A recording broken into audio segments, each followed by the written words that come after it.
Bienvenue dans le lieu de confession, by Jimmy Résolution. Ici, lorsque la pluie tombe et que le tonnerre gronde, les voix se libèrent.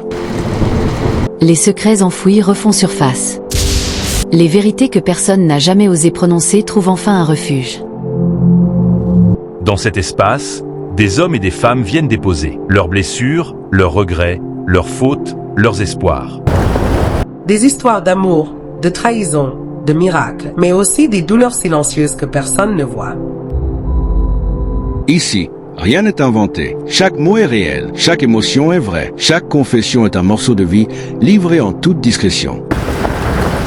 Abonnez-vous maintenant, invitez vos amis à nous rejoindre. Et si vous avez une histoire à partager, envoyez-la au numéro affiché à l'écran. Préparez-vous. Chaque jour, une nouvelle vérité se dévoile. Je regrette d'avoir empoisonné la deuxième femme de mon mari. Je m'appelle Mireille. J'ai 38 ans aujourd'hui, et si je prends la parole, ce n'est pas pour chercher la pitié. C'est parce que je porte un poids dans mon cœur qui me détruit depuis des années. Tout a commencé à Douala. J'étais jeune, belle, ambitieuse. Je travaillais dans un salon de coiffure à Aqua. C'est là que j'ai rencontré Rodrigue. Il était commerçant, toujours bien habillé, généreux, le genre d'homme qui attire l'attention. Quand il m'a demandé en mariage, j'ai cru que ma vie commençait enfin. Au début, tout était parfait. Nous avons loué une petite maison à Bonaberry. On riait beaucoup. On faisait des projets.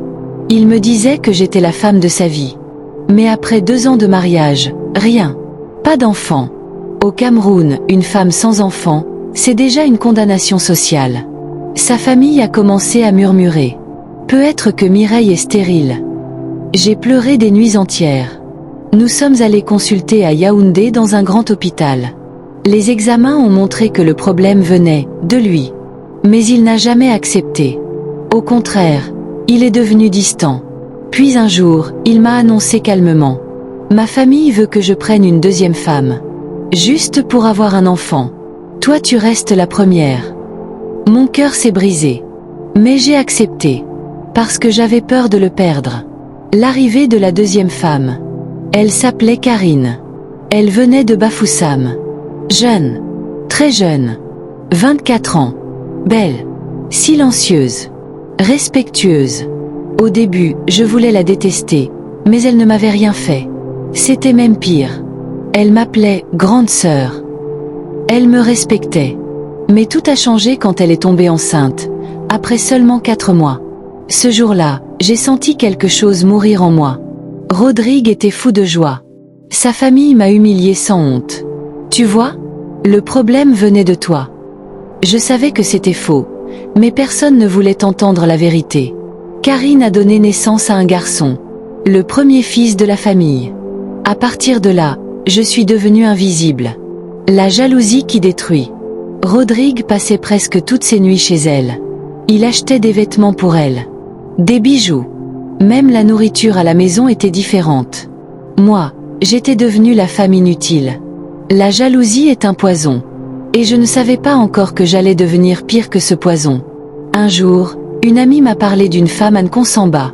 Elle peut t'aider à reprendre ton mari. Je savais ce que ça voulait dire. Mais la souffrance m'avait rendue aveugle. Je suis partie la voir. Le mauvais choix. La femme m'a donné une poudre. Elle m'a dit: mets ça dans sa nourriture. Elle va tomber malade. Ton mari reviendra vers toi.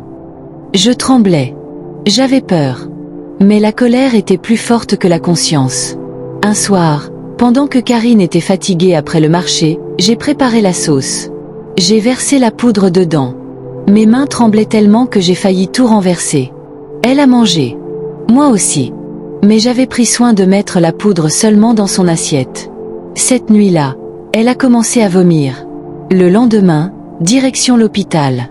3 jours plus tard, elle est morte. Le choc.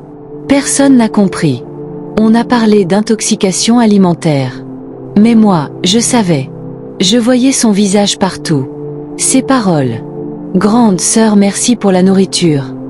Je ne dormais plus. Je faisais des cauchemars. Le bébé pleurait sans cesse, et chaque cri me transperçait le cœur. Rodrigue était détruit. Pour la première fois, je l'ai vu pleurer comme un enfant. Et là, j'ai compris. Je n'avais pas gagné. J'avais tout perdu. Le châtiment invisible. Depuis ce jour, ma vie est devenue un désert. Rodrigue ne m'a jamais accusé. Mais il ne m'a plus jamais regardé comme avant. Quelques années plus tard, il a découvert la vérité. Une voisine m'avait vu aller chez la femme de Nkonsamba.